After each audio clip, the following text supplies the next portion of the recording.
From the very beginning, we're taught a quiet lie. Not through loud commands, but through praise, rewards, applause. Good job, you're so smart, you're so helpful. We hear these things every time we do something productive, something useful. And slowly, without realizing it, we learn to believe. I am only valuable when I am useful, when I help, when I win, when I perform, when I serve others, when I give, when I sacrifice. That's when I matter. But what about the moments when we're not doing anything?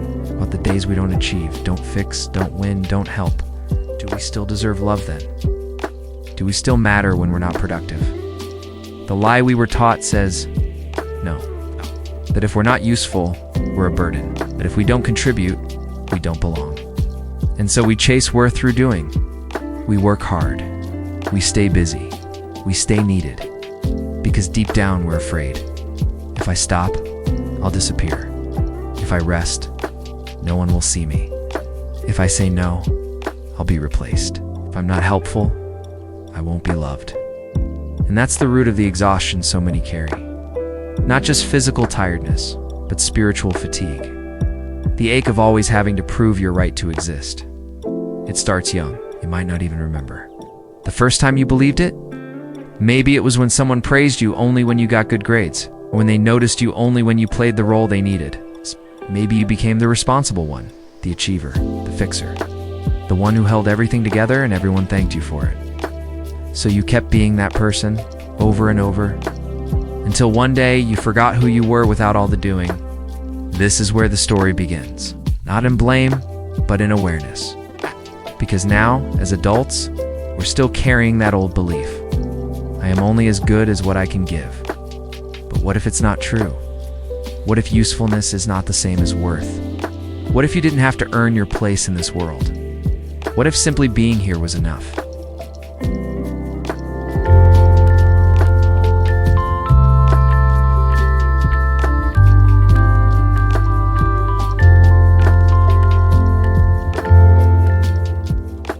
Somewhere along the way, we started to believe that burnout was a sign of success. That the more exhausted you are, the more committed you must be. That being constantly busy means you're important. That sleep is for the lazy. That rest is weakness. That slowing down means falling behind. And so, we glorify fatigue. We wear our exhaustion like a badge of honor. Look how hard I'm working. Look how much I can take. Look how little I need. But beneath that pride is often a quiet desperation. A longing to stop, to breathe, to not always be on. But stopping feels dangerous, because if you're not useful, then who are you? So we push ourselves past our limits. We ignore the signs, the headaches, the short tempers, the constant tension in our chest. We call it just a phase. We call it grinding. We call it doing what needs to be done. But what we don't call it is unsustainable, because it is. No one can live like that forever, and yet so many of us feel guilty when we slow down. Because we've been taught that our worth is tied to our output. But here's the truth. Rest is not indulgent. It's essential. You are not a machine. You are not here to maximize efficiency. You are here to live, to feel, to connect, to exist. And existing doesn't require exhaustion. Burnout doesn't mean you've done enough. It means something needs to change. You are not more worthy because you gave more than you had. You are not more lovable because you broke yourself to meet someone's needs. You're not more valid because you ran yourself into the ground. The world may applaud your hustle, but your soul knows better. It knows that your worth isn't found in how much you can endure. It's found in your being, not your doing. Let's say it clearly. Resting is not laziness. Taking care of yourself is not a flaw. Stepping back is not weakness. But it's hard to believe that when you've been taught that your worth comes from doing. So when you stop, even for a moment, the guilt creeps in. I should be doing something. I'm falling behind. I'm wasting time. The truth is, you're not wasting anything. You're recovering. You're recharging. You're remembering what it feels like to simply be. But we don't learn how to rest. We learn how to achieve, how to stay ahead, how to keep going, how to push through. So rest feels unfamiliar, even threatening. It doesn't fit the stories we've told ourselves about what it means to be valuable. But here's the truth. No one teaches you. You do not need to be exhausted to deserve rest. You don't need to earn a break by collapsing.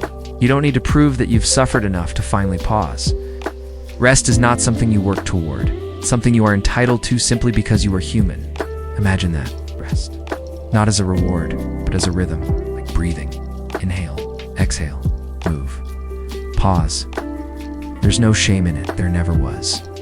The shame was planted by systems, by culture, by people who forgot how to be gentle with themselves. But you can unlearn it. You can rest without apologizing. You can sit still and not explain why. You can do less and still be enough. You don't have to fill every minute. You don't have to maximize every day. You don't have to be a machine in a human body. You're not lazy. You are tired. You are not weak. You are healing. And rest is how you remember who you are beneath all the roles you've played. Choosing rest in a world that worships productivity is a quiet form of rebellion. Choosing presence over performance. Stillness over hustle. Being over proving. It won't always feel natural. Some days, it may even feel wrong, because the world around you still claps for those who burn out brightly. But you've started to see it differently. You no longer want to be a machine in a human skin. You no longer want to chase applause that never fills you. You no longer want to trade peace for praise. And that's where the gentle rebellion begins.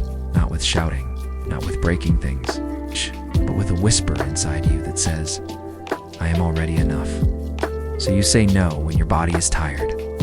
You stop explaining your rest like it's a crime. You stop rushing through life just to arrive at someone else's idea of success. You give yourself permission to breathe, to be slow, to exist. You let yourself be held instead of holding everyone else. You allow yourself to disappoint people rather than abandoning yourself. You choose boundaries not because you don't care, but because you finally do about yourself. And every time you do that, the system of worth equals usefulness loses its grip on you. This rebellion is gentle, but it is powerful because it returns you to yourself, to a life not of constant earning, but of deep being.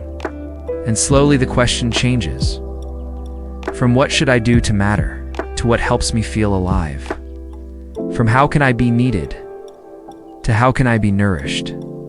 From how do I prove I'm worthy, to how do I remember I always was? And in that shift, you are no longer performing life. You are living it, gently, bravely, honestly. You are enough in the quiet. You are whole without the noise. You are worthy without the work. What if you stopped trying to prove yourself? What if for once you allowed yourself to just be, without the pressure to produce or perform, no achievements, no checklists, no trophies? Just you, here, breathing. Being alive in this moment is enough. Us. You are not a task to complete. You are not a goal to reach. You're not a product made for someone else's use. You are a soul, presence, a whole living miracle. And that miracle doesn't need to be justified by utility. You don't have to inspire someone to be valuable. You don't have to create something to deserve rest. You don't have to succeed to be worthy of love. What you do matters. But it is not the same as who you are. You are not what you do. You never were. You are enough even when you're doing nothing. Even when you feel lost. Even when you're unsure. Even when you're tired. Even when you don't know what's next. That quiet you feel inside, it's not emptiness. It's space. Space to breathe, to feel, to heal. Let go of the belief that your value comes from output. Let go of the fear that if you stop, you'll vanish. You don't vanish. You don't disappear. You become visible to yourself. Being is not a break from life. Being is life. The moments you're still, they're not wasted. They're where you meet the part of you that's always been waiting to be seen. And that part of you already knows the truth. You don't have to earn your place here. You already belong. Choosing rest in a world that worships productivity is a quiet form of rebellion. Choosing presence over performance. Stillness over hustle. Being over proving. It won't always feel natural. Some days, it may even feel wrong, because the world around you still claps for those who burn out brightly. But you've started to see it differently. You no longer want to be a machine in a human skin. You no longer want to chase applause that never fills you. You no longer want to trade peace for praise. And that's where the gentle rebellion begins. Not with shouting, not with breaking things, but with a whisper inside you that says, I am already enough. So you say no when your body is tired.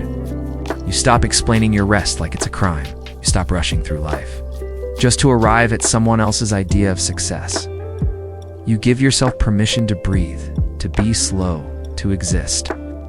You let yourself be held instead of holding everyone else. You allow yourself to disappoint people rather than abandoning yourself. You choose boundaries not because you don't care, but because you finally do about yourself. And every time you do that, the system of worth equals usefulness loses its grip on you. This rebellion is gentle, but it is powerful because it returns you to yourself, to a life not of constant earning, but of deep being. And slowly the question changes. From what should I do to matter, to what helps me feel alive. From how can I be needed, to how can I be nourished. From how do I prove I'm worthy, to how do I remember I always was. And in that shift, you are no longer performing life. You are living it, gently, bravely, honestly. You are enough in the quiet. You are whole without the noise. You are worthy without the work. Maybe no one ever told you this, or maybe you've always been chasing something just out of reach. A title, a role, a moment where you finally feel like you're enough. But here's the secret they don't teach you in school, or at work, or even at home sometimes. You are the point, not what you do, not what you produce, not how others see you. You, the way you laugh when no one's looking, the way you feel things deeply, the way you show up for people you love, the way you keep going, even when it's hard. You are not here to be useful. You are here to be real, to breathe deeply, to love fully, to cry honestly, to rest without guilt, to live without needing to prove you deserve it. The world will keep trying to make you forget that. It will try to sell you the next fix, the next goal, the next version of success. But you're remembering now? Your soul doesn't need improving. It needs room to unfold, room to be messy, room to rest and rise and fall and rise again. You don't have to do more to be enough. You already are. And if no one's told you lately, I'm proud of you for being here, for questioning, for slowing down, for choosing softness in a world of sharp edges. You don't have to be a masterpiece. You are a human being, and that is enough. You don't have to be useful to be valuable. You already are. You always were. This is quiet philosophy, where thinking isn't loud, and life doesn't need to be either. Subscribe if you haven't already, not for noise, but for something you can actually feel.